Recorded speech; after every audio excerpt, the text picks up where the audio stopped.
Alors voilà, chers amis, ceci est ce que nous appelons un impromptu du refuge, c'est-à-dire quelque chose qui n'était pas prévu, qui n'est pas organisé, mais qui est conduit par le Seigneur, je crois. Et nous avons malheureusement complètement loupé l'enregistrement de deux messages à l'ouverture de Shabbat, et nous regrettons parce que vraiment, je crois que le Seigneur nous avait livré des choses extrêmement intéressantes. Alors là, nous allons continuer à essayer, dès que l'occasion se présente, de vous présenter des petits impromptus ou des grands impromptus. Et donc, je voulais toucher à deux points extrêmement essentiels, en parlant de deux choses que j'ai vérifiées dans le temps. La première, c'est que comment on fait pour vivre ensemble, comment on fait pour travailler ensemble.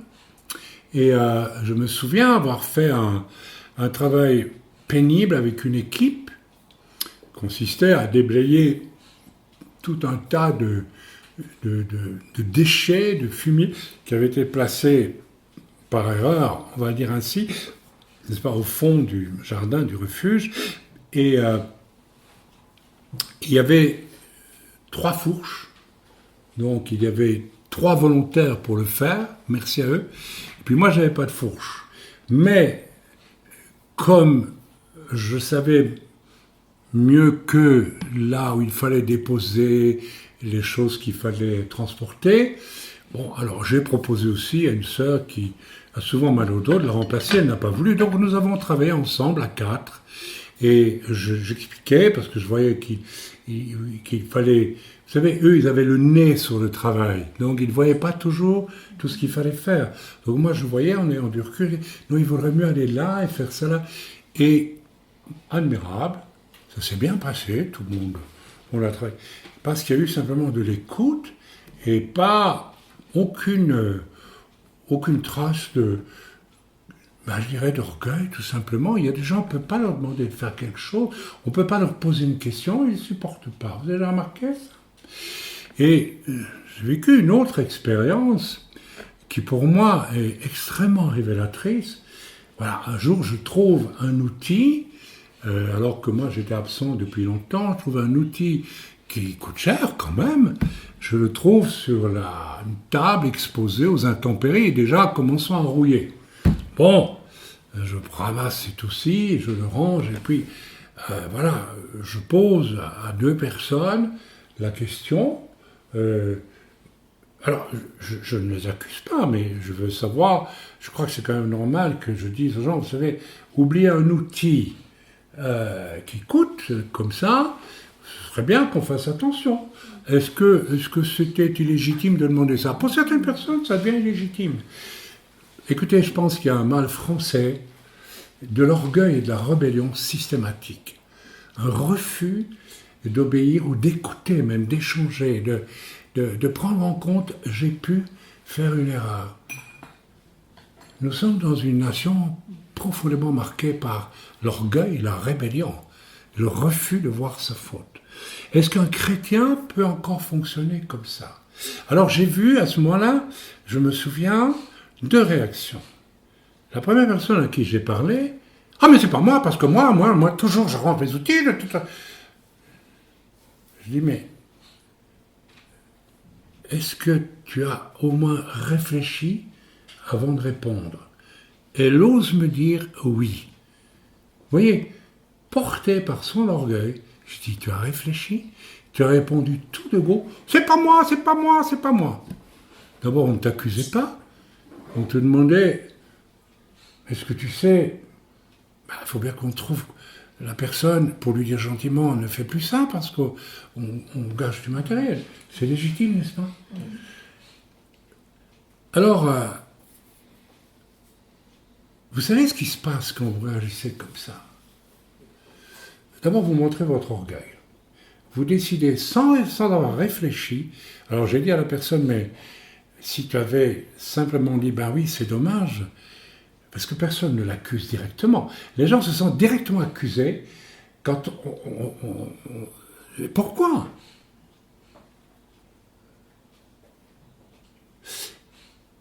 Et j'ai dit, la bonne réaction, à votre avis, elle aurait dû être quoi? Moi, en tout cas, si on me pose la question, je fais comme Philippe de Villiers. Avant de parler, je me tais et je réfléchis. C'est pas moi, c'est pas moi. On t'a pas accusé. On me pose la question. Alors j'ai dit à la personne, et tu te rends compte que tu viens de mentir. Tu viens de dire oui, j'ai réfléchi, alors que tu n'as pas réfléchi un quart de seconde. Oui, l'orgueil, ça conduit très loin.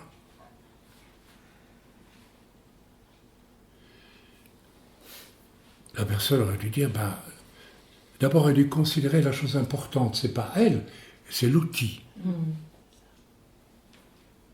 Oui, ça, c'est là qu'on voit le chrétien immature, le chrétien orgueilleux, infantile, et au fond qui est au bord de ne pas être converti. Quand on réagit comme ça, qu'on n'est pas capable de dire, mais l'important c'est que, moi j'aurais réagi, dit, oui, heureusement qu'on a récupéré l'outil, parce que quand même, maintenant je vais réfléchir, attends, je vais penser, peut-être c'est moi quand même, on sait jamais, j'étais distrait.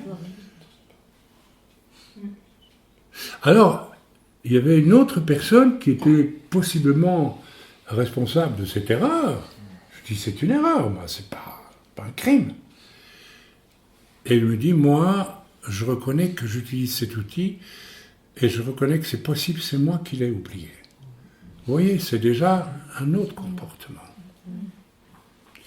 Donc, je pense que ce sont, vous allez dire, des détails, mais vous savez, dans l'introduction de mon livre Errad, c'est l'époque où la navette Challenger a explosé, vous vous rappelez? Et vous savez pourquoi elle a explosé? Parce que quelques petits rivets n'avaient pas été bien. Les rivets sur la fusée n'avaient pas été correctement placés. Et des petits détails peuvent faire exploser tout. Donc je vous invite à réfléchir. Finalement, venir au salut, c'est déjà découvrir un jour à quel point on est mauvais, on est pécheur. Et convaincu, à l'intérieur, rongé par son péché, on accueille avec, comme l'ultime bouée de sauvetage dans sa vie, que quelqu'un a pu mourir à ma place et m'a purifié de tous mes péchés. Ce qui veut dire que doit s'installer en moi un profond amour d'autrui. Et si autrui me dit, dis donc, c'est toi qui as... Je sais pas, j'ai même pas dit à la personne si c'était elle. Je dis, je sais pas. Tu sais qui a oublié cet outil? La première réaction, c'est dit, je ne sais pas, mais c'est peut-être moi, je vais réfléchir. N'est-ce pas? Et pas, pas moi! On peut se poser la question, est-ce qu'une personne comme ça, un jour, a eu une conviction de péché pour se convertir? J'appelle la vraie conversion. Oui. Alors il faut que cette personne, les gens comme ça, réfléchissent. Parce que cette personne a hurlé tout de suite son innocence, sans avoir réfléchi. Je lui ai arrêté calmement, je lui ai dit, mais est-ce que tu as réfléchi avant de t'exprimer? Elle me dit oui, elle ment. Pour conforter orgueilleusement une non-culpabilité, alors qu'elle n'a même pas réfléchi pour savoir si elle était peut-être coupable. Ça s'appelle comment, ça? C'est abominable, mes amis. Ce n'est pas digne d'un chrétien. C'est digne d'un païen qui est proche de la réaction animale, violente. Si je ne peux pas admettre que je peux encore pécher, qu'est-ce que je fais même dans une église? L'apôtre Jean nous dit que nous péchons tous les jours. Donc, je vous invite à réfléchir à ça et à vous poser chacun la question, comment je réagis? Et je vous assure que je pense que c'est un problème très violent en France. J'ai rarement vu une population aussi rapide à refuser de réfléchir même sur Et là, nous avons un nœud, un véritable nœud, une véritable clé pour comprendre la France. N'oubliez quand même pas que votre nation est une nation qui a, en coupant la tête d'un roi en 1792, 92, la Révolution c'est 89, mais c'est 2 ans après. L'intention derrière était de couper la tête de Dieu, c'est-à-dire de se débarrasser de Dieu, c'est-à-dire de se débarrasser de ce Dieu qui nous dit d'avoir une conscience. Et l'on se trouve régulièrement en France, dans le monde chrétien, devant cette espèce de cavalcade arrogante de moi je suis coupable de rien. Il faut réfléchir à ça. C'est idiot et c'est renier Christ quelque part. C'est renier l'œuvre de pardon qu'il a fait. Et il est normal que Dieu nous rappelle de temps en temps, dis donc ce que tu as fait là ou ce que tu as fait là, c'est pas bien.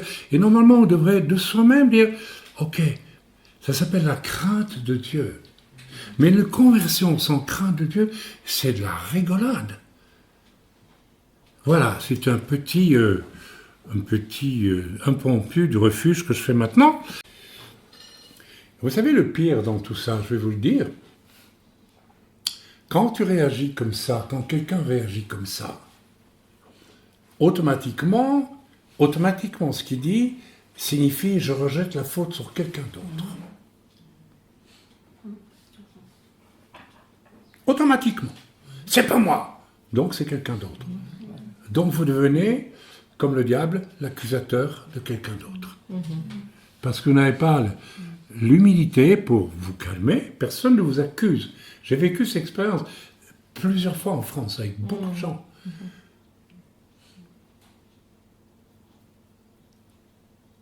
Et donc, si c'est pas toi, c'est quelqu'un d'autre. Donc tu l'accuses. Tu te débarrasses, alors qu'on ne t'accuse même pas. On te demande.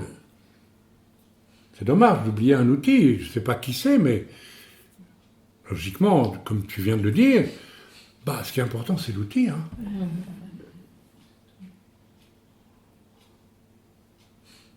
Et vous savez, c'est comme ça que je constate qu'avec certaines personnes, on leur dit « ne faites plus ceci, c'est dangereux, c'est mauvais », et elles le refont quand même. Parce que l'orgueil va jusqu'à refuser les conseils que l'on donne. Et ça, c'est très français aussi. Vous devez prendre conscience dans cette nation à quel point l'orgueil vous a saoulé. Vous ne supportez même pas, beaucoup de Français, que l'on vous donne un simple conseil.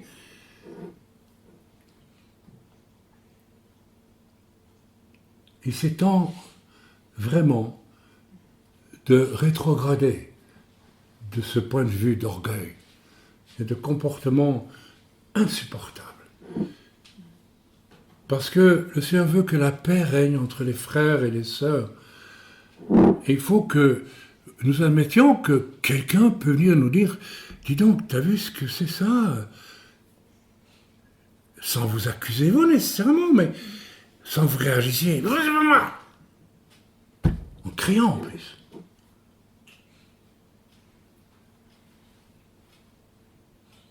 Vous aimez tellement votre personne.